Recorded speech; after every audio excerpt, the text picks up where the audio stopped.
سلام ربي عليكم يا رجال الخير. أيا بالله عليكم، أحد يسخى يفلت مثل هذا الأسر، أحد يسخى يضر هؤلاء الأسر. شوف هذا أسرة جت من البيضاء، وهذا طفله يعني في حالة خطيرة جزاكم الله خير. شوفوا مشافره وحالته قد بيبدأ يورم. جو من محافظة البيضاء جزاكم الله ألف خير.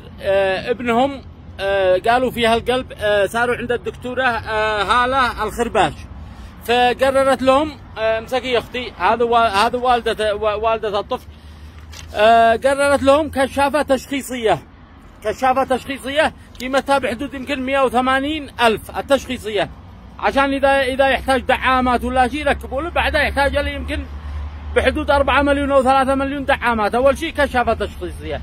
جزاكم الله ألف خير. شوفوا الذي يشتي يضر الأسر، أو هذا أنت بتضر هؤلاء المساكين يا صاحب عتمة، أنت بتضر هؤلاء المساكين، بتضر هؤلاء الأطفال. هؤلاء جو من محافظة البيضاء، يعني جو لا صنعاء، حالتهم حالة، لا معاهم لا حق كشافة تشخيصية ولا يمكن حق عملية، قد ابنهم بيبدأ يورم. جزاكم الله ألف خير. وهذا ما احنا ما حنصورهاش، جزاكم الله ألف خير. واجب، هذا واجب، احنا حنطرح رقمه، وما زلت حتطرح أرقامهم، وعنعمل لله هذا عمل خير لوجه الله. كم رقمك يا أخي؟ 7 9 4 8 4 1 5 5. هذا رقم. جزاكم الله ألف خير. أجر عند الله، هنيئا لمن حينقذ حياة الطفل، والله إنه أجر كبير عند الله. الطفل ما فيه سخاء، وقد مشافر بيبدأ يورمن. جزاكم الله ألف خير. الفزعة أقل واجب يا رجال نشارك، أجر كبير عند الله.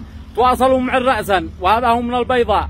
أنا أحب أصحاب البيضاء، يشهد الله ما قد بصرت عايب بيضاني، هذا للأمانة وكلمة حق. كل أصدقائي وكل أحبابي أصحاب البيضاء ما قد شفت واحد عايب، يشهد الله. حفظكم الرحمن يا رجال. تواصلوا مع رأسا. هو الآن بحاجة طالعة إلى كشافة تشخيصية، وقيمتها يمكن ب180,000. هذا في المستشفيات الخصوصية. فالمستشفيات الثانية الله أعلم. أسأل الله أن يكتب أجرنا جميعا، والسلام عليكم ورحمة الله وبركاته.